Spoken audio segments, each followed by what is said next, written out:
Hola, buenas noches, ¿cómo están? Bienvenidos y bienvenidas. Vamos a iniciar el día de hoy con nuestra charla sobre cómo transformar los gritos en conexión. Y para eso vamos a estar acompañados de una gran colega, amiga, compañera con quien vamos a compartir este espacio. Hoy vamos a hablar de qué pasa en la casa, en nuestra familia, cuando esta casa se llena de gritos, cuando nuestra casa, nuestras interacciones con los demás se llenan de gritos. Vamos a comenzar diciendo que el día de hoy nos encontramos en una sociedad donde el afán y las diferentes necesidades que tenemos todos, pues nos llevan a estas situaciones de estar siempre afanados, de estar siempre con un nivel de estrés o de desesperación que no debería estar y que deberíamos eh, comenzar a modificar. ¿Qué pasa cuando de alguna manera nosotros podemos revisar nuestras problemáticas, cuando podemos observar la manera en que nos estamos comunicando en casa, cuando podemos visualizar esas situaciones que solamente visualizamos cuando ya la problemática se ha incrementado, ya es muy grande y ya tenemos que hacer varias acciones o tomar varias acciones en la mano para poder mejorarlas o manejar. Y estamos hablando de situaciones como cuando comenzamos, no es que mi hijo o mi hija se me salió de las manos, no es que mi relación de pareja se acabó, no es que en el colegio los profesores dicen que mi hijo, mi hija X, Y o Z, pero realmente no estamos mirando esas interacciones cotidianas, miramos esas acciones que tenemos dentro de nuestra casa, con nuestros familiares, con nuestros hijos y con las personas que están allí conviviendo con nosotros cotidianamente. Lo que hacemos es que pasamos de largo de eso y realmente no miramos cuando la casa está llena de gritos, ¿por qué pasa esa situación? ¿Qué es lo que nos lleva a que realmente estén llenas de gritos? Vamos a mirar las problemáticas. Acá toco algunas. Si no, profe Vero, a mí esa problemática no me pasa, pero muy seguramente tendrás la tuya propia y si deseas puedes dejarlas aquí en comentarios. Vamos a hablar de cuatro problemáticas que se evidencian el por qué hay gritos dentro de una casa, dentro de una familia. La primera de ellas son esos ambientes familiares que están cargados de gritos y de tensión. Nada más harto y más aburrido que llegar a una casa donde el ambiente es tenso, donde te da pereza llegar, donde no quieres de alguna manera compartir con el otro, porque sabes que va a llegar y te van a gritar, porque sabes que de alguna forma las personas que están allí no están al 100% como deberían estar. Esa es una de las problemáticas que tenemos allí, que seguramente la pasamos por alto hasta que ya es algo grave. ¿Qué podemos hacer allí? Pues simple y sencillamente podemos comenzar a mirar la forma en que nosotros nos estamos comunicando, si realmente lo estamos haciendo a gritos y si realmente estamos haciendo tensión con nuestros pares, con las personas con las que vivimos. ¿Te sucede que vas a llegar a la casa y prefieres alargarlo? ¿O de alguna forma quieres evitar el estar allí porque la tensión no te mantiene? Esos son lo que nosotros estamos llamando aquí los ambientes familiares cargados de gritos y cargados de tensión. Profe Neri, buenas noches, bienvenida, ¿cómo estás? Uy, Berito, pues son, digamos que tiene que ir básicamente con el manejo de las emociones, ¿no? Directamente pensaría que va con el hecho de que nosotros los seres humanos pues nos cuesta bastante trabajo el hecho de dialogar, de pensar antes de actuar, de hablar. Entonces, básicamente hay un trabajo muy fuerte en el hecho de cómo yo debo dirigirme hacia un niño, hacia un joven, hacia un amigo, hacia un familiar. A veces nos cuesta tanto, tanto trabajo Uh -huh. que no nos tomamos como la molestia primero, pues de pensar antes, ¿no? Entonces, inmediatamente lo que hacemos es actuar de una manera como muy imprudente, Uh -huh. impulsivamente. Entonces, ese es uno de los errores bastante complejos que cometemos nosotros los seres humanos y de qué manera, digamos que el trabajo con las emociones no es tan fácil, Berito. Es algo complejo y que, digamos que eso es un trabajo que se necesita de un rigor bastante fuerte en el hecho de que, por ejemplo, nosotros nos aprendamos a conocernos primero, porque a veces no aceptamos, ¿no? No aceptamos ese tipo de emociones que estamos presentando y es importante primero empezarnos a conocer y empezar a conocer esas emociones con las cuales vivimos constantemente y de qué manera también podemos cambiar ciertas cosas para mejorar. Total.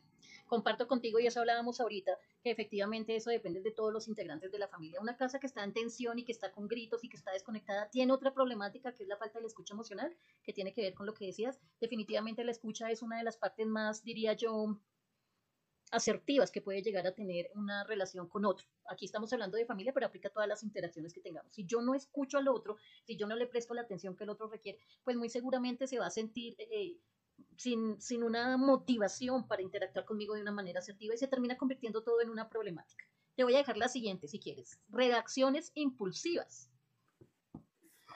Uy, Dios, hay un descontrol terrible, porque dentro de ese proceso pues pueden ocurrir, digamos que tantas problemáticas, o sea, en esa medida yo puedo no solamente ofender con mis palabras, sino también de manera gestual, puedo llegar también a atentar físicamente, emocionalmente, psicológicamente, mejor dicho, eso tiene una implicación muy, muy grande, ¿sí? Total. Entonces, es complejo, es bastante complejo porque te lo digo yo que con experiencia he tenido que pasar desde muy joven el hecho de aprender este tipo de situaciones y que digo, y vuelvo y reitero, es muy importante definitivamente uno conocerse como persona y sobre todo el hecho de asimilar y aceptar esas emociones que vienen con nosotros, porque hay algunas muy bonitas, Sí, muy buenas y claro. nos fortalecen como persona, pero definitivamente hay otras que nos hacen daño y que lastiman a los demás y de qué manera pues también requieren un cambio. Y es complejo, es bastante complejo, pero yo sé que como personas lo podemos lograr. Yo pienso que ese cambio iniciaría por nosotros porque cuando hablamos de situaciones problemáticas en cualquier interacción, en cualquier entorno, en cualquier espacio, pienso que primero comienza a hablar de ello. No necesariamente es el único que tenga la problemática o que se sienta así, pero es el que se dio cuenta que hay que poner como un alto allí, que debemos comenzar a hacer algo.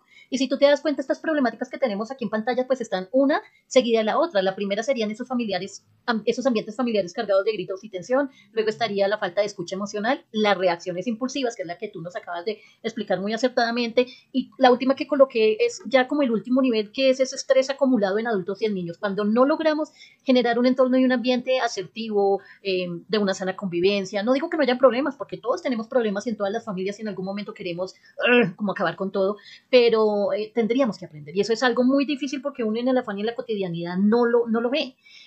Se lleva con ello la falta de escucha, de una escucha asertiva, y pues entonces la comunicación se comienza a deteriorar, ya no solamente el ambiente, sino también la comunicación, y a eso las reacciones, pues el impulso, esa agresividad y esa ira en la cual a veces ingresamos y que luego de que caemos en la cuenta de lo que hicimos es que comenzamos a decir, uy, me pasé. Y para nosotros como padres siento que es muy difícil reconocerlo. Siento que creemos que al tener la autoridad y demás, pues somos los que más tenemos la razón. Y el último, pues el estrés acumulado, que ya definitivamente hace una versión ahí como de no reconocimiento de que efectivamente tenemos que comenzar a modificar las situaciones. A ello le vamos a sumar la opción de que todas estas problemáticas tienen de fondo muchas problemáticas de cada una de las partes que no han sido solucionadas.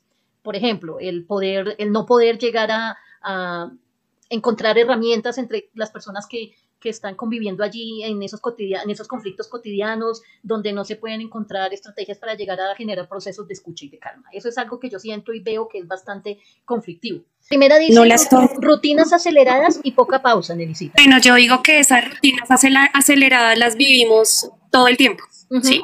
Todo el tiempo, porque no hablamos desde un aspecto solamente familiar, el entorno familiar, sino el laboral, el profesional, hasta el mismo personal, ¿no? Entonces, nosotros estamos en una vida muy agitada, entonces constantemente tenemos la mente acelerada, Sí. es decir, necesitamos que ya tengo que hacer esto, me falta lo otro, ya estamos pensando en qué tengo que hacer mañana, esta noche, bueno, cosas que definitivamente no nos permitimos en un momento como, digamos, de alguna manera reflexionar y pensar un poco acerca de lo que hacemos, ¿no? Entonces vivimos en ese acelere y el acelere lo que hace es un problema de estrés.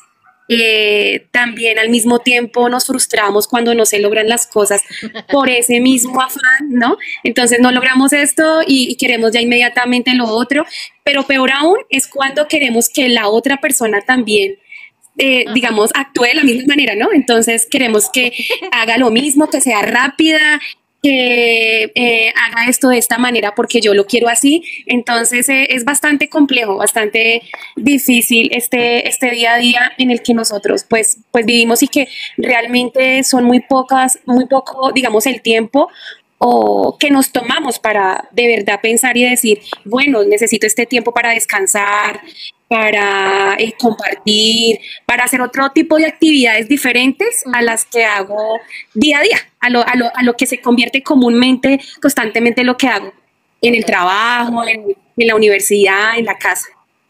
Comparto. Además de ello, Nelicita, que es una manera de vivir en la que estamos inmersos así no queramos. Estamos en la sociedad del cansancio donde nos exigen de una manera impresionante. Y allí va una causa agregada a ella que para mí, yo pienso que en mi formación me dejó marcada porque pues yo soy generación 71, entonces ya podemos estar mirando cómo esta causa que voy a nombrar pues sí ejerció una visión bien curiosa en mi formación. Estamos hablando de la comunicación basada en órdenes cuando nos dan órdenes y cuando nosotros como padres creemos que está bien es solamente comunicarnos a través de órdenes. Por eso coloqué allí el soldadito con la mano así, porque nuestros padres, mis padres y los padres de mis padres, pues muy seguramente fue la formación que recibieron y de esa misma forma pues la vuelven a impartir, motivo por el cual se piensa que está bien. Y cuando yo parto de una comunicación con el otro con el cual convivo a partir de dar órdenes y no de un diálogo, pues es muy difícil encontrar un proceso de solución a conflictos porque siempre va a haber un autoritarismo y alguien que está allí debajo como ejerciendo esa labor o esa opción de subordinado.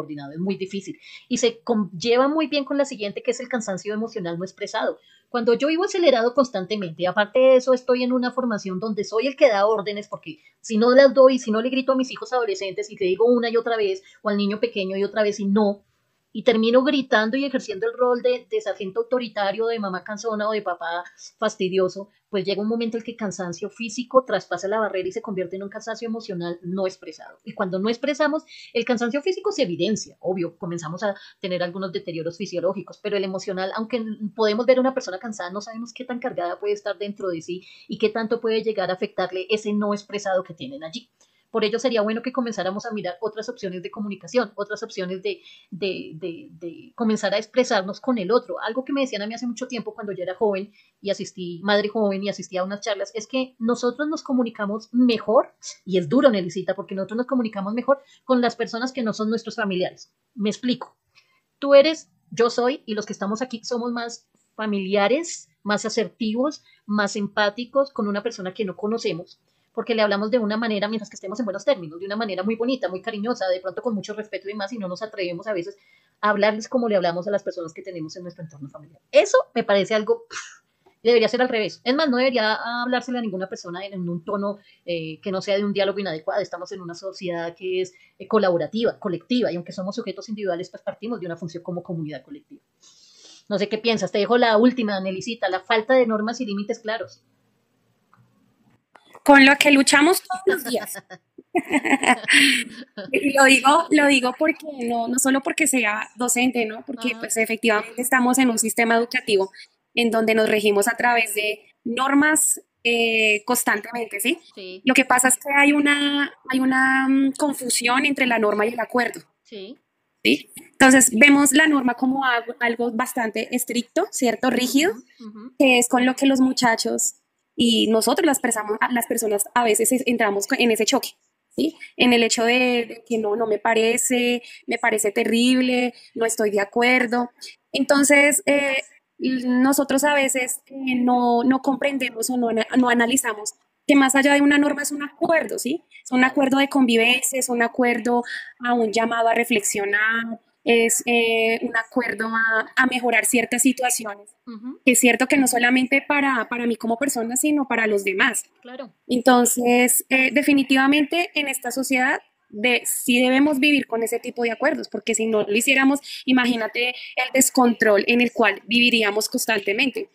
Total. Y digamos que en esa vivencia, porque uno lo vive en la familia, en el contexto educativo, y uno lo que les dice a los muchachos es entrar como a aprender y a reflexionar sobre lo que hacemos constantemente. Entonces Uh-huh. los chicos muchas veces van en contra de, pero no entienden el por qué sí se debe hacer, porque ellos entran en el choque, pero ¿por qué no puedo usar el celular? ¿Sí? O por qué no me puedo poner esta camiseta si es que a mí me gusta, o sea, son Uh-huh. tantas las cosas. Entonces yo les digo, chicos, es que debemos empezar a diferenciar los contextos en los cuales estamos, ¿sí? Total. Y digamos que es el diálogo constante en la cual uno tiene que empezar a trabajar con todo el mundo, porque yo digo, no solamente en el aspecto educativo, uno cuando habla con un amigo, con un familiar, y lo que tú decías ahorita es tan importante, pero definitivamente sí es cierto. Sí, Uno tiene más contacto con las personas de afuera en ese diálogo, en ese debate constante, y infortunadamente uno pues con los familiares como que poco, ¿no? O sea, digamos lo que es otro estrictamente tipo de necesario contacto. Exacto. O lo monótono, ¿no? O sea, también. lo que, exacto, entonces se convierte en algo como tan continuo, lo mismo. Y tú lo dices, es muy triste, porque se supone que son las personas con las cuales pues uno está conviviendo Claro, todo el tiempo. claro. Pero tú sabes Entonces, por pues qué, es, ¿sabes por qué pasa eso? Yo pienso que un niño, y lo digo con plenitud de saber por formación, como mujer que me formaron, como mamá que formé a dos hijos diferentes, uno de 37 y una de 27 años, siento que nuestros hijos no comprenden y ojalá que esto, los papás que estén escuchando, si alguno desea dejar algún comentario sobre lo que voy a decir, es que nosotros como adultos no sabemos cómo educar, lo aprendemos en el camino y eso es normal y está bien porque pues no todo lo teníamos planeado y los que lo tenían planeado pues tampoco saben por qué lo están haciendo. Pero cuando nosotros llegamos a aprender como padres de familia a colocar las normas y los límites en conjunto con toda la familia, no pasa eso. Y yo lo hice con mi segundo hijo, con mi hija el mayor, menor, porque con el primero yo colocaba las normas y las reglas y yo decía que estaba bien y que estaba mal y hasta dónde. Con mi hija aprendí, no todo perfecto, pero aprendí ya después que si uno tiene el conocimiento, porque es de conocimiento que uno no lo sabe, y se permite hacer esta acción de colocar las normas y los límites en acuerdo con el otro, después uno no tendría por qué estar peleando con los demás por las normas porque ya están constituidas en consenso con el otro, pero es algo que no se nos dice y no se nos enseña y que nos damos cuenta con el tiempo, y en vez de estar peleando con un adolescente porque no hace X o Y, pues yo me siento y negocio con ellos. No es fácil porque cada uno quiere tener su identidad, el padre de familia quiere tener la razón. ¿Qué pasa cuando no hacemos estas cosas, Nelicita? Porque tenemos consecuencias. Consecuencias como cuáles: la desconexión afectiva, que ya hablamos de ella, efectivamente no va a haber una conexión afectiva, amorosa, a no ser de que sea de por miedo, que también la hay cuando tú tienes miedo y entonces eres cariñoso o te apartas.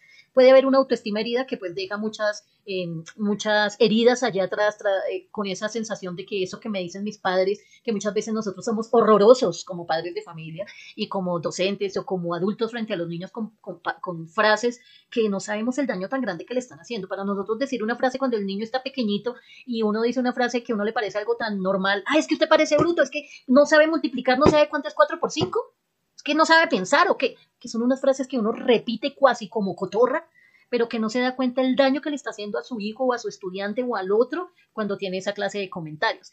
La pérdida de la valía, pues evidentemente si yo no tengo una conexión afectiva, si yo tengo mi autoestima herida por todo lo que me han dicho que no puedo ser o que yo me he formado, porque no es solamente padres de familia, también son mis compañeros, los otros, la sociedad, todos los mensajes que recibimos. Y luego están los miedos infundados, que el coco, que si usted no se duerme, porque esa fue la manera que nosotros tenemos de educar al otro. Si usted no se duerme, viene el coco y se lo come. Usted no hace la tarea, entonces le va a decir a su papá para que le pegue. Usted no hace tal cosa, entonces. Y eso mismo repetimos con nuestra pareja y con nuestros demás familiares. Ah, es que si tú no llegas temprano, entonces tal cosa. Ah, es que si tú no haces eso, es que no me quieres. Ay, es que sí. Y cuando hacemos esa clase de comparaciones, lo que estamos haciendo, Nelicita, ya te doy la palabra, es que estamos de alguna forma jugando con lo que nosotros creemos que debería ser, pero que realmente nunca nos sentamos a negociarlo con esas personas a las que compartimos. Te doy la palabra con esta diapositiva que dice qué hacer. Y hay 4 opciones: pausar antes de reaccionar, nombrar la emoción antes que el comportamiento, validar lo que el otro siente y que no tenemos que estar de acuerdo siempre. Cuéntanos, Nelicita. Bueno, es que encontré una cita me parece bastante interesante Ok, y me conmueve bastante porque es algo que nos cuesta y digamos que se relaciona con todo lo que estamos dialogando el día de hoy. dale. Imagínate que Aristóteles en algún momento nos decía la siguiente frase, dice, cualquiera puede enojarse, eso es fácil, pero enojarse con la persona adecuada, en el grado adecuado, en el momento adecuado, por el motivo adecuado No, y de la manera adecuada, eso no es fácil. para nada. ¿Sí? Entonces, con imagínate, es tremendo porque son las cosas que más nos cuestan. Digamos que en ese mismo llamado, cuando nos dicen, bueno, si usted se enojó por algo, obviamente uno tiene como todo el derecho a sentirse, bueno, sí, pasó esto, Uh -huh. me molesté, pero tengo el mismo derecho también de dialogarlo de la mejor forma, ¿cierto? En algún momento yo te mencionaba algo de Diana Uribe, Ah, que sí, ella nos sí. decía que el hecho de, tenemos el derecho de molestarnos, pero también el de desmolestarnos, ¿sí? En ese mismo hecho del trabajo, del buen trato, de la empatía, sobre todo de la... Efectivamente, cosas que hacer. Pues regular las emociones no es fácil. Y uno dice, hay talleres, hay charlas, hay de todo para ello, pero realmente lograr hacerlo, pues eso es como difícil porque sería solucionar de una manera pacífica los conflictos y que tengamos una comunicación más productiva, que aumentemos las posibilidades de llegar a acuerdos donde no siempre yo tenga la razón, porque es que ahí partimos de eso que nosotros queremos tener siempre la razón y pues no es así. Y para ello pues pausar antes de reaccionar. Que eso que te dicen, de, párese, espérese un momento, respire, cuenta hasta 10, sí sirve, porque cuando uno está haciendo lo que está haciendo de una manera radical, así como sin pensarlo en el momento puede llegar a hacer muchas cosas que después se arrepienta. Nombrar la emoción antes con el que el comportamiento, pues nada, eso se refiere a que de alguna forma estamos, hola Nelicita, ya te agrego, de que de alguna forma estamos hablando de la situación, no estamos hablando de la persona, deberíamos aprender a hablar de la situación. Cuando le decimos al otro, no es que tú esto o tú lo otro, pues realmente podríamos estar diciendo, esta situación es la que a mí me está llevando a este conflicto o a este, como lo llamemos, como lo queramos llamar, porque realmente no es la persona, es como tal la situación que está pasando. Y eso nos lleva a la siguiente, validar al otro en lo que siente. Así como yo quiero que me validen a mí, es que yo digo, es que no me quieren, es que no son amables conmigo, es que esto, es que yo, pues realmente el otro también siente lo mismo. Entonces, sí, tener nuestra valía y nuestro respeto, pero también aprender a validar lo que el otro siente y saber que no tenemos que estar de acuerdo siempre. Hay cosas en las que no vamos a estar de acuerdo y está bien que no estemos de acuerdo. Eso es como los temas políticos, religiosos, de creencias, de etnias y demás. No tenemos que estar de acuerdo para yo respetar al otro y no tengo que ofender al otro para hacerle entender mi punto de vista. Por eso no comparto esas situaciones donde yo tengo que agredir al otro cuando el otro va a hablar conmigo de una situación de que quiere debatir de un tema, bueno, debatamos, pero no tenemos por qué agredirnos ni por qué golpearnos emocionalmente porque no estamos de acuerdo. Tú con lo tuyo y yo con lo mío. Nelicita, pasamos a actividades que de pronto tú creas que podamos llegar a hacer en familia para autorregularnos. Actividades en familia para autorregularnos. Mm, Yo pensaría que, mm, pues no sé, yo a veces pienso que a través de dinámicas ujú, y juegos nos permite también como conocer como esa otra parte de poder comprender, entender al otro. Entonces a veces como familia se nos olvida esa parte del compartir ajá, y de conocer al otro dentro de esas emociones, ¿no?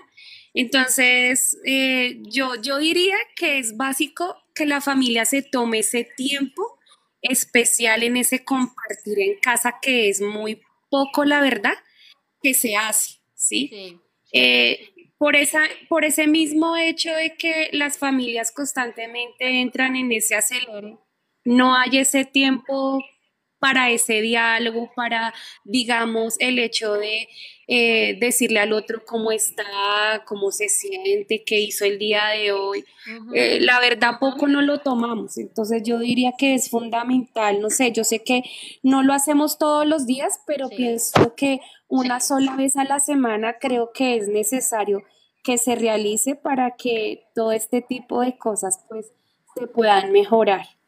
Comparto totalmente y te agregaría, porque evidentemente esas herramientas yo pienso que le sirven a cada uno. Es válido respirar, inhalar, retener, exhalar, eso nos da tiempo de pensar para no reaccionar de una manera agresiva de pronto.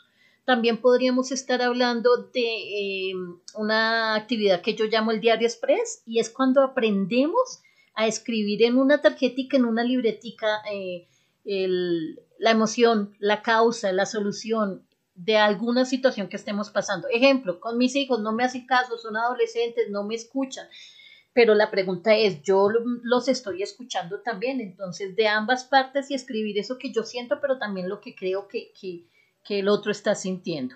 Otra sería la de roles de personajes, que a mí me parece genial porque de alguna manera me permite evidenciar lo que siente el otro, y pues es simular conflictos con el otro.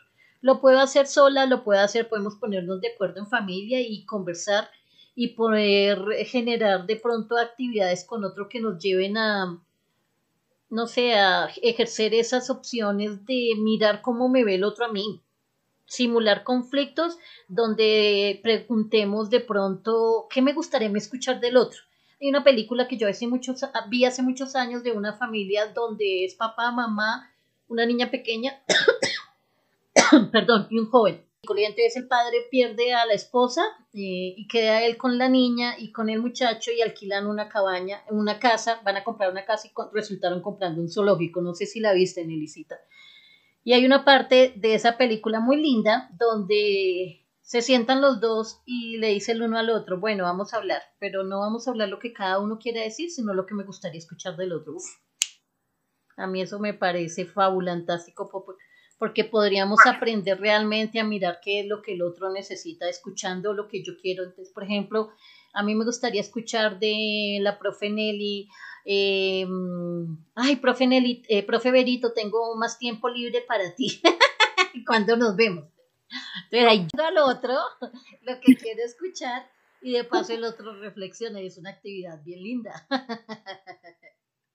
Sí, mira que hay otra cosa importante que a veces nosotros en el momento de enojarnos o en el momento en que no sabemos qué hacer, Ujú. definitivamente yo siento que a veces es importante retirarnos, ¿sí? Sí, Es decir, no es el retirarme por ser maleducado, grosero, no. Al contrario, es un tiempo que que me estoy dando y le estoy dando a la otra persona para pensar, calmarme y poder, ahí sí, de alguna manera saber decir las cosas porque es algo que nosotros no hacemos, ¿no? total. Inmediatamente lo que uno hace es responder, actuar y sin medir a veces como las consecuencias de lo que vaya a pasar. Entonces pienso que es importante el retirarnos para pensar y bajarle como a todo ese Uy, sí. todas esas emociones que vienen en sí. Eso también es importante. Lo que pasa es que nos han enseñado, Nelicita, que el que se retira es cobarde, ¿no? Se nos ha enseñado, si usted no pelea, entonces no es fuerte, usted es un cobarde, usted se dejó ganar. No, retirarse está bien, no generar conflictos está Claro, bien, evitar los conflictos está bien, no tenemos por qué creer eso solamente de que es valiente que golpea primero, etcétera, para nada. Aquí hay otras opciones, hay una que se llama, son unas actividades que le coloqué el mapeo de las emociones, y uno de ellos es dibujar un termómetro personal. Tú coges una hojita, dibujas tu termómetro, y a partir de allí etiquetas niveles, desde lo más alto hasta lo más bajo, colocando muy molesto o muy calmado. Y entonces colocar al otro lado, tienes el termómetro, de este lado tienes el muy molesto arriba y el muy calmado abajo, y del otro lado colocas cuáles son esas sensaciones, emociones, acciones o reacciones del otro que te cuestan y que te calman mucho o que te enojan mucho. Cuando yo hago ese termómetro emocional, cuando lo hago en diferentes actividades, yo me permito revisarme en aquellas acciones que me calman, pero también en aquellas acciones que no lo hacen. Y pues definitivamente ahí mismo puedo escribir cómo se siente o qué podría hacer para mejorar esos puntos. Te voy a dejar, Nelicita, con esta otra opción, donde podemos hablar de qué tal si para mejorar esos conflictos en la casa, donde queremos dejar que la casa sea un espacio de gritos, sino un espacio de conexión emocional, y comenzamos a fingir. Va a sonar chistoso lo que voy a decir, pero ¿qué tal si fingimos? Fijamos que tú y un amigo están jugando un juego de mesa como Monopolio o cualquier otro y practiquemos turnarnos y esperar pacientemente para no interrumpirnos mutuamente. Esa es una manera de comenzar a autorregularnos. El otro sería suministros de arte, donde fingimos, por ejemplo, que tenemos una clase de arte que nos pasa mucho a nosotros a los profesores y solamente tenemos 10 colores para repartir entre 45 niños y todos quieren dibujar.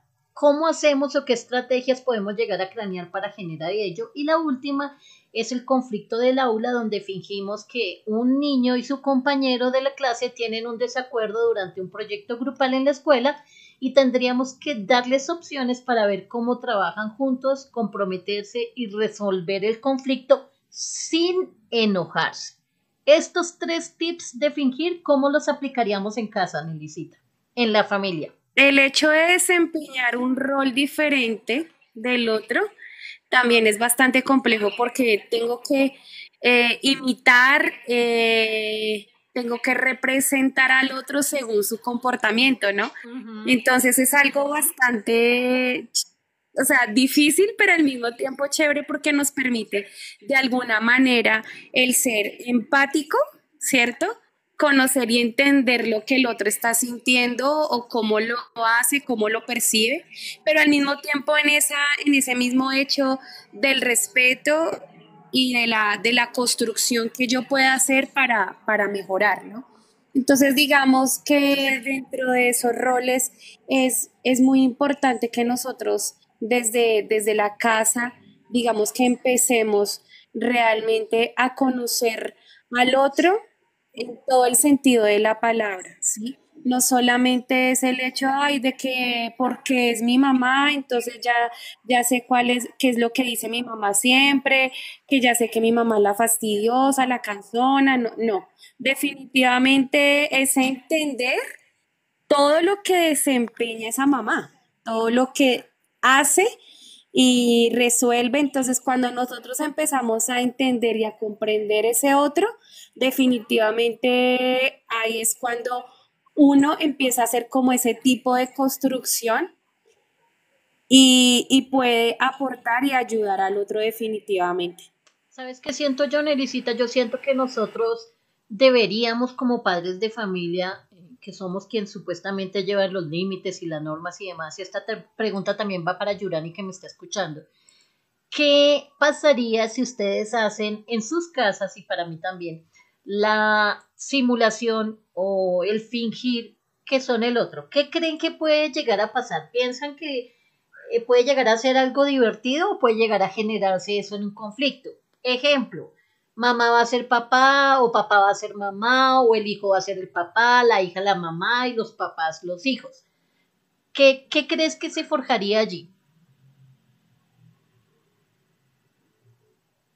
Yo pensaría que lo primero que uno piensa es, bueno, dentro de ese cuerpo uno dice, Dios mío, cómo uno empieza a cuestionar, ¿no? Sí, Y bueno, ¿por qué actúa así? ¿O por qué hace esto, lo otro? Empieza uno como a estar no de acuerdo con muchas cosas que hace esa persona y que entra en esa contradicción, ¿no? Yo no sí, soy así, pero ella sí lo es.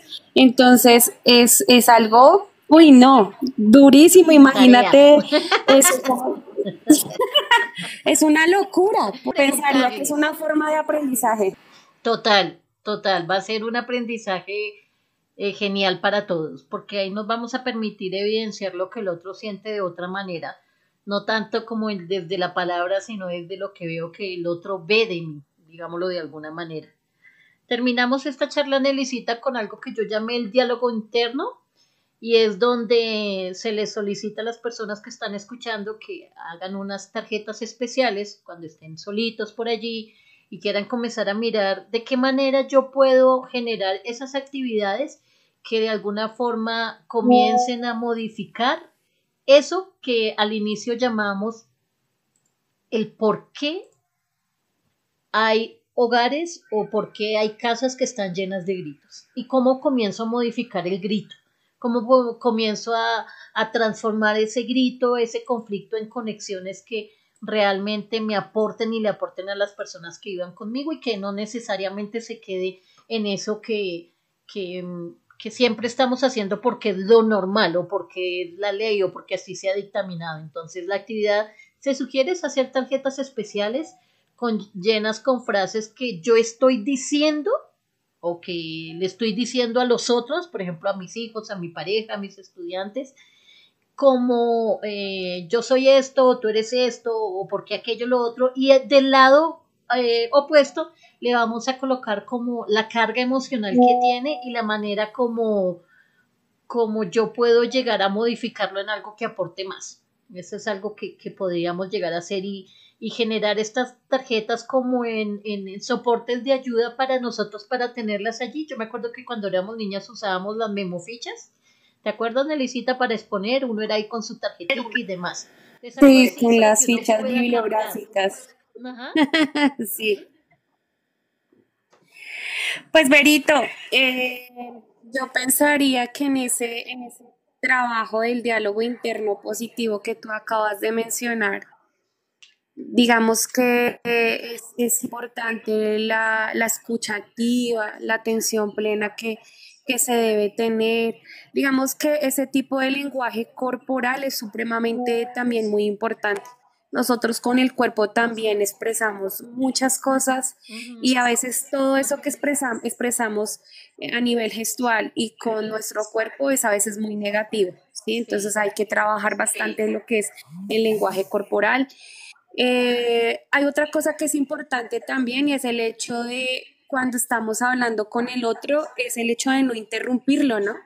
Eso es respeto, el hecho de escucharlo, de dejarlo terminar, porque eso suele pasar constantemente en todo lado. Y definitivamente la empatía, el hecho de tratar de entender no solo las palabras, sino también los sentimientos, lo que hay detrás de todo eso y que nosotros desconocemos, ¿sí? Y entonces podemos pues evitar malentendidos, reforzar la confianza que tenemos de todo tipo de relaciones que tengamos, tanto laborales como personales, familiares. También reduce pues digamos que la tensión que se presenta en los diferentes conflictos, ¿sí? Y lo más importante, hace que nosotros, de alguna manera, bajo todas esas recomendaciones, nos sintamos pues queridas, valoradas y que también de alguna manera podamos construir. Qué bonito. Gracias, Nelicita. Claro que sí. Partamos de allí, partamos como lo dice por ahí, es el gran filósofo Pirri. Siempre le ha cogido algunas de sus frases que me parecen muy valiosas y es realmente sembrando esas cositas pequeñas es que podamos llegar a hacer grandes cambios. Entonces, iniciemos desde eso, desde nosotras, desde cómo nos sentimos y cómo podemos comenzar a darle esa validez, esa positividad, eso que nosotros estamos llamando el diálogo interno positivo. Pues espero yo, Nelicita, que este pequeño encuentro sea no sé, de pronto una forma de mirar hoy en lunes de educación familiar con Gaza y nuestra Gaza que sana, que todo lo que pasa dentro de una familia, pues evidentemente es algo que nosotros podemos llegar a sanar y a solucionar. Y pues que está en cada uno de nosotros revisar si efectivamente estamos pendientes de eso que queremos sanar y si nos vamos a tomar el tiempo, si nos vamos a tomar la pausa y lo que tú decías, la manera de hacerlo correctamente, entre comillas, porque cada quien tiene su correctamente. Nelicita, te agradezco mucho. Yuri, gracias por estar ahí. Cualquier cosita, pues quedamos en contacto, Minelli. Te doy el espacio para que nos dejes una reflexión y te despidas. Gracias, mi Berito, como siempre, me encantan estos espacios porque definitivamente nos permiten construirnos cada día en lo personal, en lo laboral, en lo familiar, poder seguir creciendo y eso me gusta mucho, la verdad, por eso es que estoy aquí, Sí, porque la dedicándote cogí este de espacio. afán. Sí, dedicándote este espacio, pero también Gracias. dedicándomelo. Gracias, Nelicita. Claro que sí. Hermosa, que Y Dios te pague. Muchas gracias. Después nos echamos un cafecito y pues nada. Este contenido y realmente pues quieren acceder a la presentación, déjate en comentarios lo que piensas, cuál sería tu aporte, qué herramienta o qué estrategia puedes llegar a generar para mejorar esta solución de conflictos familiares. Un abrazo. Gracias, Berito. Gracias a ti. Bendiciones. Bonita Pero noche. mucho, chao.